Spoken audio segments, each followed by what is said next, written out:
Film Dharmveer 1977 का निर्माण भारतीय सिनेमा के सबसे पहले निर्देशकों में से एक मनमोहन देसाई ने किया था।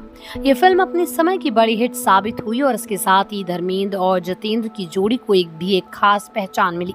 इस फिल्म की कास्टिंग और धर्मेंद्र जितेंद्र को इस फिल्म में काम मिलने की कहानी बहुत दिलचस्प है। मनमोहन देसाई उस दौर में ऐसे निर्देशक थे जो बड़े बजट की और रोमांचक कथाओं वाली फिल्में बनाने के लिए प्रसिद्ध थे। धर्मवीर भी एक ऐसी ही फिल्म थी जिसमें रोमांच, एक्शन, दोस्ती और भाईचारे की गहरी भावना को दिखाया गया। फिल्म की कहानी राजाओं और योद्धाओं की थी, जहां दो भाइयों की अनजाने में बिछड़ी कहानी और उनकी वापसी दिखाई गई।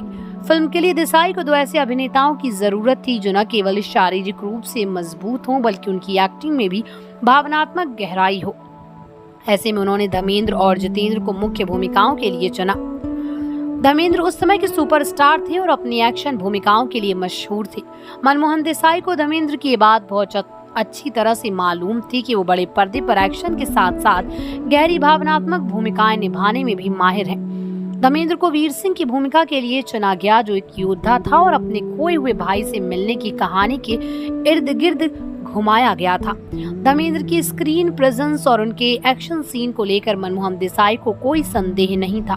धर्मेंद्र की पिछली फिल्मों ने यह साबित कर दिया था कि वो इस तरह की भूमिकाओं में एकदम फिट बैठते हैं। देसाई ने जब धर्मेंद्र को स्क्रिप्ट सुनाई तो धर्मेंद्र ने तुरंत इस फिल्म के लिए हामी भर दी। ये भी कहा जाता है कि धर्मेंद्र और देसाई के बीच एक अच्छी पेशेवर समझ थी, जिससे दोनों के बीच काम करने में कोई परेशानी नहीं आई। जितेंद्र की कास्टिंग की कहानी थोड़ी दिलचस्प है। जहां धर्मेंद्र की जगह लगभग पक्की थी, वहीं जितेंद्र को फिल्म में कास्ट करना एक चुनौती थी। फिल्म के दूसरे मुख्य पात्र धर्म सिंह की भूमिका के लिए मनमोहन देसाई को ऐसे अभिनेता की तलाश थी जो धर्मेंद्र की जोड़ीदार होने के साथ साथ एक मजबूत शारीरिक उपस्थिति भी रखता हो। जितेंद्र पहले से ही अपनी फिल्मों में रोमांटिक और एक्शन हीरो की भूमिका निभा रहे थे और उनके डांस मूव्स और चुलबुले अंदाज के लिए उन्हें जंपिंग जैक के नाम से पहचाना जाता था। हालांकि मनमोहन देसाई को उनके अभिनय में भी गहराई नजर आई और उन्होंने जितेंद्र को धर्म सिंह की भूमिका के लिए चुना। जितेंद्र के पास वीर सिंह के मुकाबले में थोड़ी नाजुक भूमिका थी, क्योंकि उनका किरदार एक खोया हुआ राजकुमार था जो अपनी पहचान के बारे में नहीं जानता। जितेंद्र ने भी इस चुनौती को स्वीकार किया और देसाई के साथ काम करने का मौका पाकर बहुत खुश हुए। ये फिल्म जितेंद्र के करियर के लिए भी एक बड़ा मोड़ साबित हुई, क्योंकि उन्होंने यहाँ पर अपने अभिनय क्षमता के कई नए पहलू दिखाए। फिल्म में धर्मेंद्र और जितेंद्र दोनों ने भाइयों की भूमिका निभाई जो बचपन में बिछड़ जाते हैं और बड़े होकर अनजाने में एक दूसरे से टकराते हैं। उनकी ऑन स्क्रीन केमिस्ट्री को दर्शकों ने खूब पसंद किया। दोनों के किरदारों में न केवल भावनात्मक गहराई थी बल्कि उनके बीच के एक्शन सीक्वेंस और नोकझोंक ने भी दर्शकों को बांधे रखा। फिल्म की शूटिंग के दौरान भी धर्मेंद्र और जितेंद्र के बीच एक अच्छी दोस्ती विकसित हो गई। दोनों ने कई मौकों पर एक दूसरे की तारीफ की और सेट पर भी खूब मस्ती की। ये मस्ती और दोस्ती उनकी परफॉर्मेंस में भी नजर आई, जो स्क्रीन पर स्वाभाविक लगती थी।